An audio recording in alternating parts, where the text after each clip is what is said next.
Hello, everyone. Thank you for joining us on this beautiful day.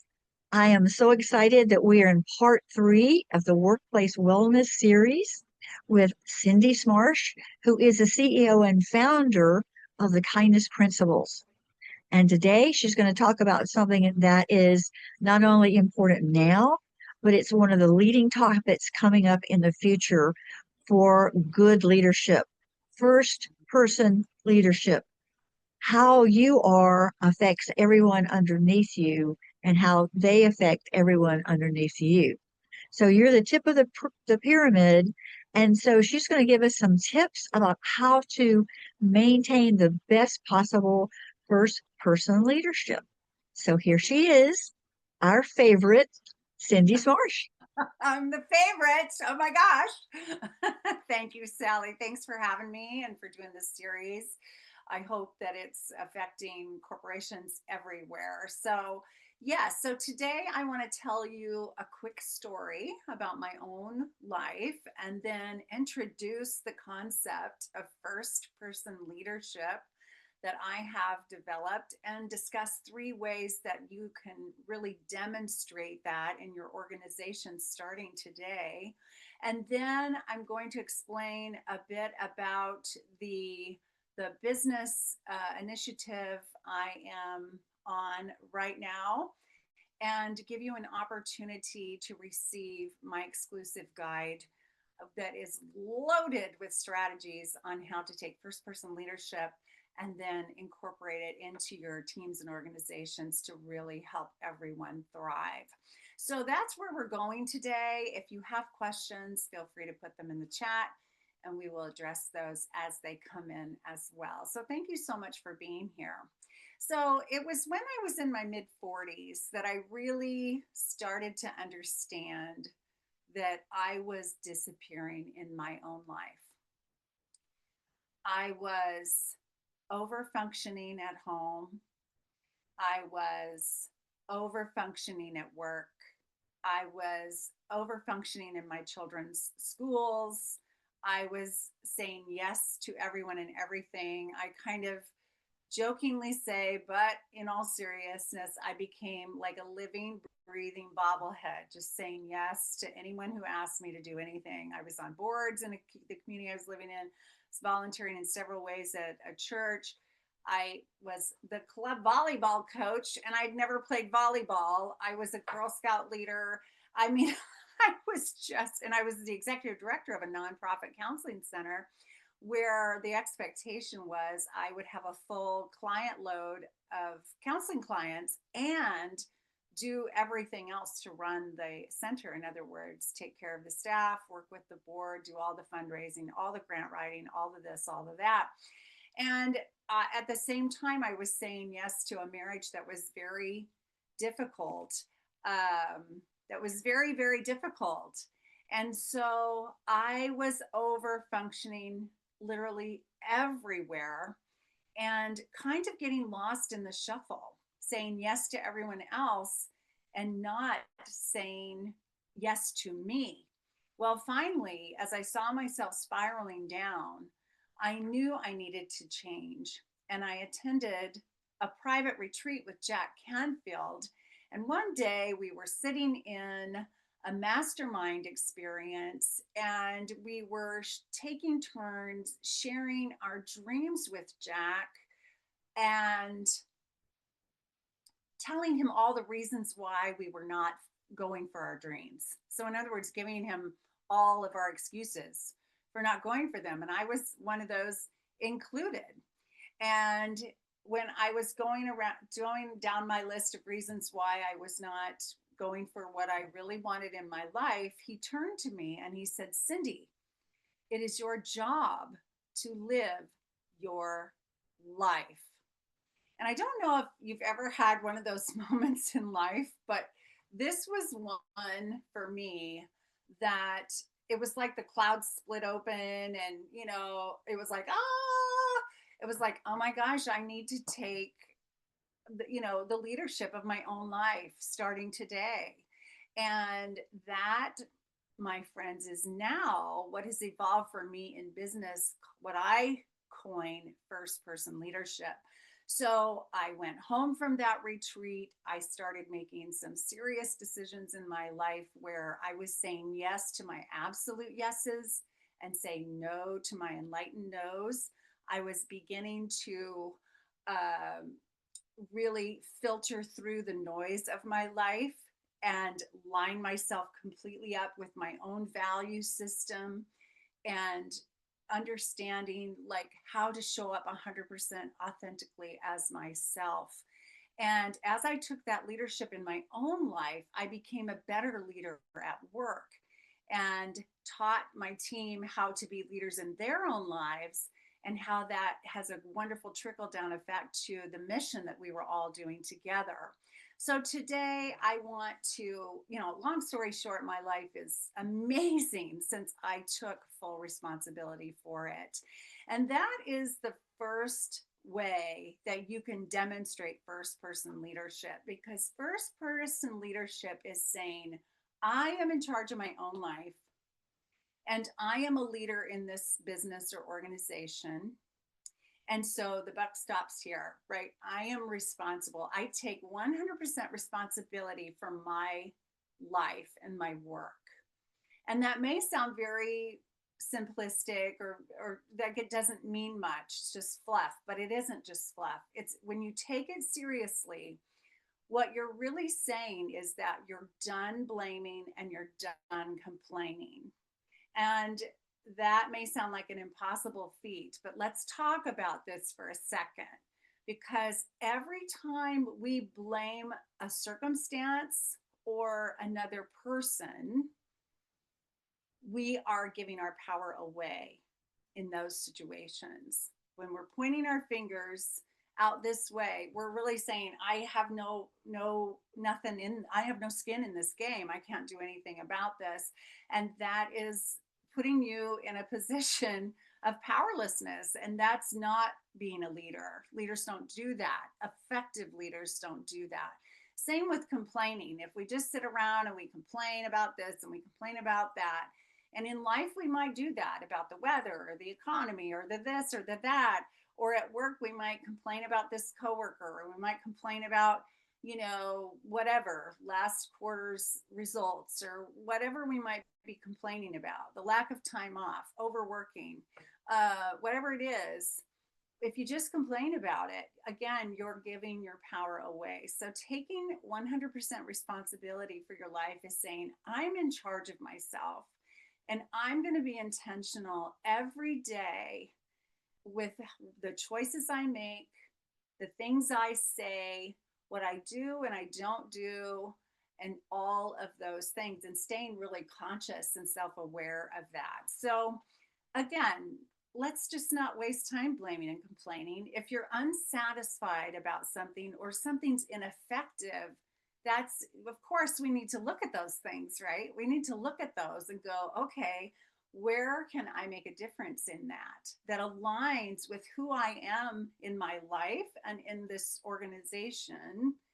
And what is something that is outside of my wheelhouse that needs someone else's attention or some other way to be attended to? So you do want to focus on where you have the ability to make a difference. You do want to align your choices and actions with who you really, the essence of who you really are, right? Who you are and what you're passionate about. And another way to demonstrate first person leadership is to build your confidence level, constantly building your confidence level, right? Because the more confident you are, the more effective you're going to be. But we want confidence with humility. So we want to recognize our strengths and really, capitalize on our strengths, and then notice where we have growth opportunities, because we've all got them. I've got them. You've got them. We've all got them. And give ourselves opportunity to nurture those skills, those qualities that we want to develop within ourselves to be even more effective as leaders. Part of being first person leadership too is self-care. You hear this all the time, so you're probably like, boring, but there's so much truth in this, because when you take care of yourself as a part of your umbrella of being a first person leader, you are taking care of literally everyone else by doing that, right? Because when I was showing up as the executive director of that counseling center, exhausted, depleted, depressed, frustrated in my life, overwhelmed, how effective was I? I mean, I think I pulled it off enough, barely, to keep it all going, to keep the engine running, but I didn't have a lot of capacity to show up for the team as effectively as I would have liked to. I didn't have the bandwidth to serve our clients as much as I would have liked to either. Just getting by is what a lot of people are doing out there in the workplace for lots and lots of reasons, of course. So, but self care is one of the answers to that. It's one of the answers. And so, keeping your own rest and relaxation, your joy, your play. How many of you play ever? Play. Be adults that play. And then keeping a balance in your life of work and other things that are important to you, whatever that is, whether it's the people in your life, other organizations you're involved with, hobbies you enjoy, your own health, whatever your own health and wellness plan is for yourself, keeping those things front and center.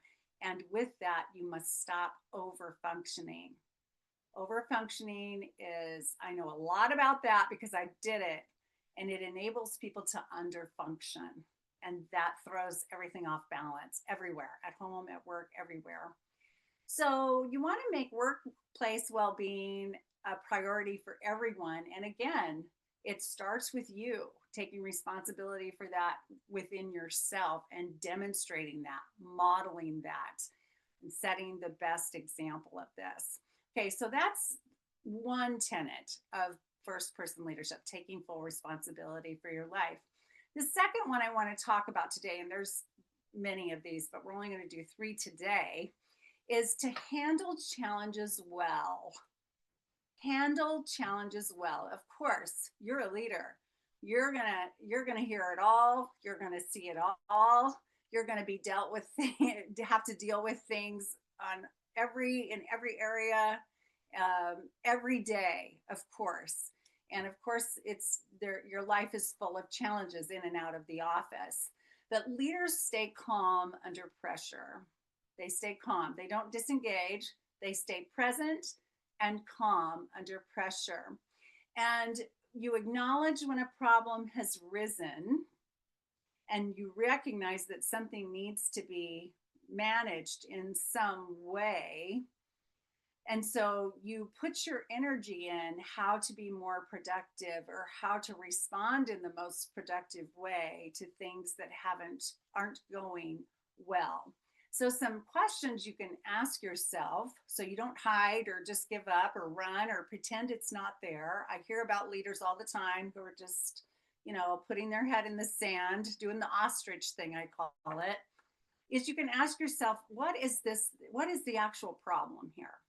What's the problem? And what is my best response to this issue? Remember, you're the leader. Everything starts with you.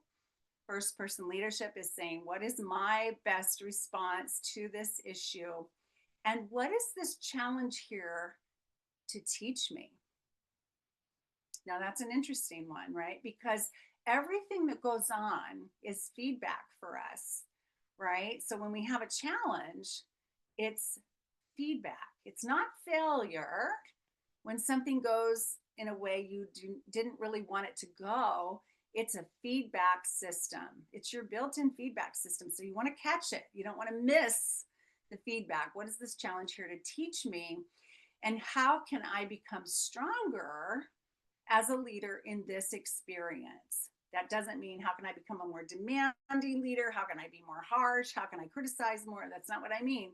But rather be a stronger leader where you really step into your confidence as a leader, your ability to have a higher vision for what's going on, than maybe the average person would have, and begin to put systems in place to address whatever this is.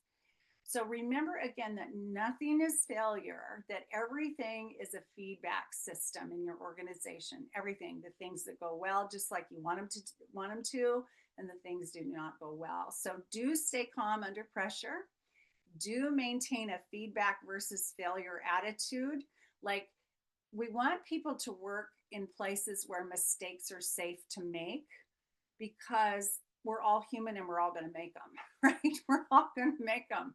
Leaders too. We are too. We're going to make them. We're going to make big ones, what we might call big ones sometimes, or small ones, but we're not going to call them mistakes at all from now on. We're going to call them a feedback system, right? So making it safe for your people to make mistakes, learn, and grow from those things, and then redirect to a more productive path, and become a problem solver, letting go of anything that is no longer working.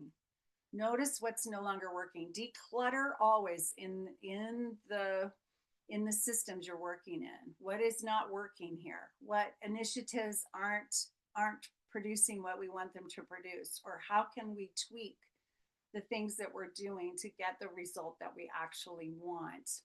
And then remain persistent in addressing the issue, and then thrive on your own energy. Remember, you're keeping your energy up because you're caring for yourself well, and showing up for yourself really well, so you can show up for the team, especially when things haven't gone the way everybody was hoping they would. So whatever you do, do not hide or give up on a situation. Show up confidently and calmly, and with that great attitude of, okay, here we are. We've got some great feedback here on what we were striving for there. Now, what is our next best step? So the third way to show up and demonstrate first person leadership is to communicate effectively. Communicate effectively. I mean, of all the skill sets in life, this one is the most critical to help you create everything that you want personally and professionally. And so you want to really grow in your effective communication. We could go on for days, weeks, months on this alone, because a lot of us were just not taught well how to communicate. Most of us were not around people that had been given a good, strong skill set in communication. And it's something that needs to be practiced and practiced and practiced. We can't just like read about it once and then do it. Usually, most people, right? So it's a continuing growth opportunity for most of us. So one of the biggest ways that you can communicate effectively is to be quiet and listen. Even though you're the leader, even though you may feel like I should always have the answer, I should always have a response, I should always have a solution, I should always know what to say, be quiet first. Seek to understand before you seek to be understood, because those that are working at all levels of your organization, they all have a viewpoint of what's going on. Everyone has their own experience of what's happening, or what may have been effective or not, or ideas around it. And you have brilliant people working around you, and you want to make sure that you're hearing what they have to say. It doesn't mean you have to agree with everything they say. It doesn't mean you have to follow through on everything they suggest. I'm not saying that, of course. That's not a realistic plan in most organizations, but you can always listen. A friend of mine is a COO in a corporation here where I live. And when he took that position, his boss said to him, someday all you're going to do is listen to people all day long. And he didn't believe him at first, but now that's exactly what's happening. He's listening to people most of the day. And there's lots of reasons for that, of course. But people need to be heard. That's one of the biggest drivers of loyalty for workers in a company, is feeling like they are heard. So you want to listen actively and often. I like to see leaders speak language of certainty and commitment and assurance, not what I call tentative language.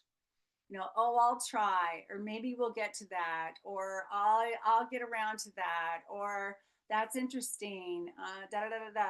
We don't want to be tentative in our language with people. People feel secure when we're transparent, even if they don't like what we're saying. They feel more secure when we're transparent and we have a solid response to something. And so I wouldn't speak until you have the language of certainty that you're ready to speak to your team. And then constantly share the clarity of purpose. Constantly use mission language, purpose language. If you don't have this in your organization, it's a connecting point for all employees and departments and teams. What are we all here for? What are we all striving for together? So you want to use that unifying language. We're all in this together. This department over here in this corner that nobody ever sees must exist, or this can't happen over here. So everybody's important and they need to understand that. And so keep bringing people back to a clear understanding of purpose and mission and the values of the company, and that will help in the overall effectiveness as well. So know what you believe and be able to articulate that at any time. Be enthusiastic and passionate when you're communicating with the team, and always praise others and give credit where credit is due. Always. You want to communicate that often. Celebrate people often, share appreciations often. There's not much you could communicate more important than how much you value your people and what a great job they're doing, or how much you appreciate whatever they've done recently that's really made a difference, and kind of thing. So again, the number one driver of loyalty, according to the work of Matthew Champagne, who's done tons of research on this, is they want to be heard. And the second driver of loyalty is they want to know they've made a difference. And so when you communicate effectively in these ways we've talked about, you are directly addressing those two of those strongest desires that the research says employees have. So I am on a mission to teach kindness initiatives in business, not as fluff, fluffy, nicey things, but rather as highly effective, powerful business strategies to create workplace well-being for everybody and drive collective success. And so this is why I have started to do these series on LinkedIn. And I have a guide that I have created called Using the Kindness Code to Achieve Strategic Outcomes for Workplace Well-Being. And what the Kindness Code is a system I have created to help companies incorporate all kinds of initiatives that help create higher productivity, better retention rates, lower absenteeism, higher morale, greater job satisfaction, greater life satisfaction, greater work-life balance for everybody in all aspects of the organization. And the research, there is so much research backing these initiatives. So in the guide, you will find numerous strategies to incorporate the kindness code in your organization. You will be given tons of research that I've found that backs up these kinds of initiatives, and 5 questions to ask yourselves that will help you create positive change in your organization. And so if you would like to receive this guide, it's free. I just need you to DM me on LinkedIn. Look for Cindy Smarsh on LinkedIn. And all you need to do is give me your email address and the kindness code, or say something like, I want the kindness code, or I'd love your free guide about the kindness code, and give me your email address and I will send you that guide personally. So that is what I have for you today. Do we have any questions in the chat, Sally?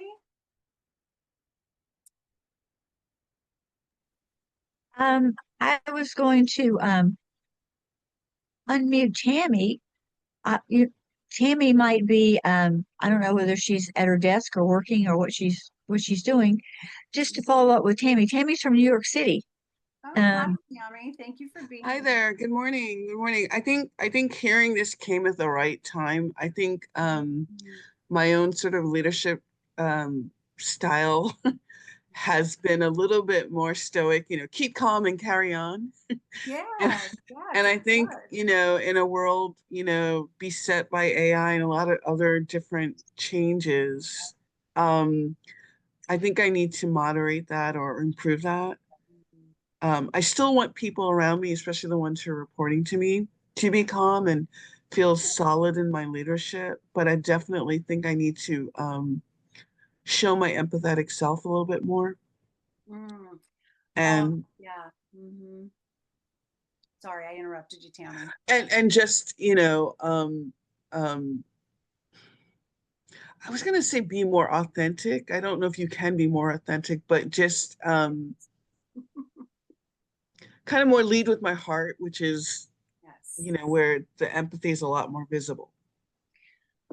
I love everything you're saying, Tammy, and I fully support you in where you're going with this because what's especially, and I love that you mentioned AI because it is a fantastic tool that's changing how we work as well and everything, which and can be used in such positive, wonderful ways. And we are human beings.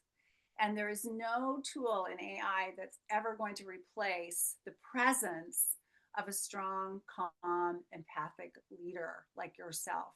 Never, never will it. And people are hungry for real connection.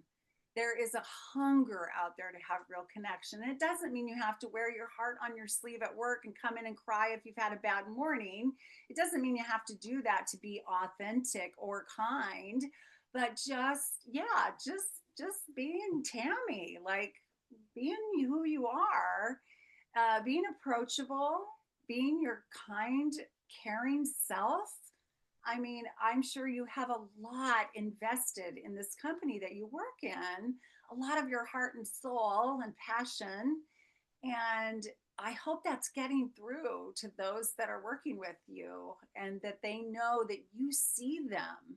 You know, the kindness code is it's an acronym, and the K is know your team members, like really know them. Now, if you have 10,000 employees or something, I understand that's that's a greater challenge. But how can you have all team members be truly known for who they are in the organization, not just for what they do or the results that they get or whatever, but how can we really know our team and acknowledge them as people and not to forget that. And then the bonus K is keep communicating, which I talked about some and which you've certainly addressed yourself. Are there other things that have come up for you today or any questions? No, but it makes me think, never before have we asked people to react to change in such a quick fashion. And Mm. so, change is always hard, Hmm. but change every month or every week Yeah, constantly, right? With technology is and crazy. AI. It is kind of crazy, and we can like get overwhelmed. And then when people get overwhelmed, they shut down, right? They check out because they can't take all the fluidity going on. And so the fact that you recognize that is so fantastic because then you can be sensitive to, how they're tracking the change, how they're flowing with it, and what could come along with those technical changes that you're asking people to make that can support them in managing change. Because as human beings, of course, we are wired to resist change. Our brain goes into Hmm. fight, or flight or freeze when because it equates change with danger. Something's different. Oh no. And it gets people all stressed out. And so again, that calm, confident leadership feeling, when you can show up and say, these are some changes coming. I recognize this is not necessarily what everybody wants, or we're not sure how it's all going to all going to pan out. It's okay. We're going to take this one step at a time together, and we're going to learn, because we have a feedback system here. There's no failure here. There's feedback. So go with me. Let's go. Let's take it step by step and see how we can evolve with the changing system that we're working within. Definitely. I think I was realizing that, for my people, um, resistance I'm used to, and I have the playbook for that. It's paralysis that's new to me, and getting people on the bus. Yes, paralysis, exactly. Yes, they freeze because they're so scared. So yeah, so what have you found that helps the most when you find team members in paralysis? Is there anything that's worked so far? Acknowledgement of, the sometimes it's the elephant in the room. Yes, this is crazy. Yes, we're asking more of you than ever before. Mm-hmm. And just sometimes identifying, hey, I noticed that you weren't your normal self, or you didn't have any questions. You always ask questions, Yeah. or No. I noticed that you're hesitant about X, Y, and Z, and sometimes that's enough to kind of Yeah. break Yes. through. Yeah. Um, Sure. and then just listening to whatever the concerns are, and whenever I can, addressing them. And Yeah. sometimes I can't. Sometimes it's something we're all dealing with, and yeah, we all feel unsettled and uncomfortable. Yeah, I love that, because what you're doing there, you're acknowledging them and you're reflecting back what they're experiencing. And so they feel heard, they feel seen, and you're not losing your mind when they're doing this. You're Hmm. showing, oh yeah, I get it. I feel it too sometimes, and we're gonna get through this. We will find our way together. You sound like a wonderful leader. It's funny because previously in my career, I always knew I was one, and one of the things I had to deal with was that it's kind of like I don't have children, but sometimes you have to push the kids out of the nest Yeah, oh, and for say, sure. yeah, yeah, I know you like working for me, but Mhm. you're stalled. You need to move to the next step, and helping people who were comfortable where they were, Yes, you yes. know, Mhm. um, move on to the next step, get better, try new things, and it was, I was remember talking to my mom about it, and she's like, yes, you have to, encourage people to take the next step, Yeah. um, be the person that they were meant to be.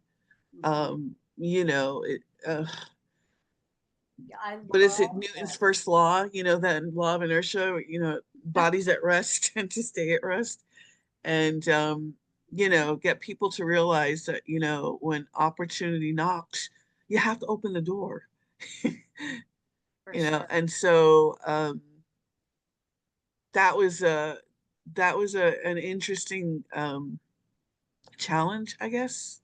Mm. And I would tell people, hey, I'm hiring you, but I expect to promote you or, help you move to somewhere else in 2 years. And, so don't get comfortable and don't think that this is a reflection of I don't like you. I really like you because I want the very best for you. Yes. When I was doing research for all these kindness initiatives and things that I've been developing, I found that the company Chick-fil-A, who, which I haven't paid attention to at all. I'm not a big, fast food person or whatever, but I found out that they, of course, a lot of their employees are young, and maybe it's their first job even, but the Hmm. company has a value of nurturing, creating great employees in those employees of theirs for their future jobs. And I thought, oh my gosh, that is so brilliant. And I know what you're saying is very much the same thing. You want to nurture your team members so they can advance within the organization. if that's appropriate for them in their lives, if that's the best way for them to stretch and grow, you want to nurture and support that. And also, I hear you saying, hey, if you're here, if being here holds you back from what you are capable of doing or what you want to focus on or what you're more passionate about now, I want to launch you out there in the world to be you, wherever that is. And that is very selfless and it's highly effective, because what you do not want are people who feel stuck or who have no passion for what they're doing and so forth, and who feel like they're not growing. And so even if people think they don't want to grow, actually we are wired for creativity. We are born as creative souls. And when we can get comfortable stretching ourselves, the possibilities are endless. And I'm glad you know that. I sort of stumbled onto part 3. Is there any way I could watch like part 1 or part 2? Yeah, for sure. We have replays of those. I think we still have those, don't we, Sally? Um, they are on, they're all on your channel on YouTube. Oh, okay. Yeah. Look for Cindy Smarsh on YouTube. The Kindness Principles. Mm-hmm. They'll be there. They're each a little different, but there is some repetitiveness in them. But they each have a little bit of a different angle to them, and this one was a whole different piece. And then we're going to have another one next month, but we haven't decided on the topic or the date yet. Is there any topic you'd really like to see me address specifically that would be meaningful for you or your organization that you can think of? The biggest thing for most companies right now is, the change management part of AI, and I know that my company's not different from most others dealing with it, and also the fear that, the machines are taking over, Right. and You won't need or, AI will take your job, and it's more likely that not, well, AI won't necessarily take your job, but a person who knows it and who's mastered it will. So that is something that my company's very focused on, and trying to upskill and reskill people.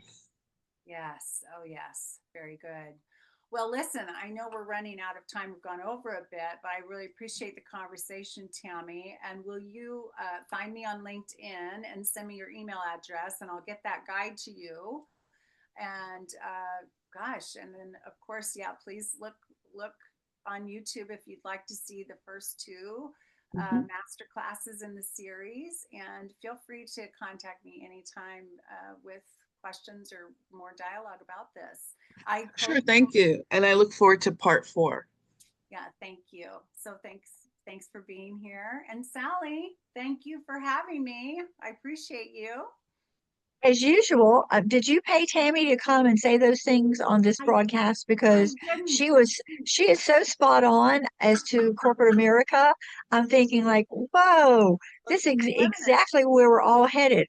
We've got these looming AI, initiatives, but we also don't necessarily have the soft skills to bring people along with that. So it's not either or, it's both. So Tammy, that was a great insight. And yes, you are a true leader, because they've become the babies you didn't have. You've nurtured them, and you're kicking them out of the nest. And I just one question for you: who nurtured you? I bet it's your mom. Yeah, when people ask, well, who's the person you respect most in the world, I kind of have to go back to my parents, because I think they did a pretty good job with 4 of us. And I think I bring a lot of those life lessons into my work, and I think it's made me a better person and a better leader. Awesome. Wow, That's kind of sounds like some podcast material to me. I know. I was thinking that too.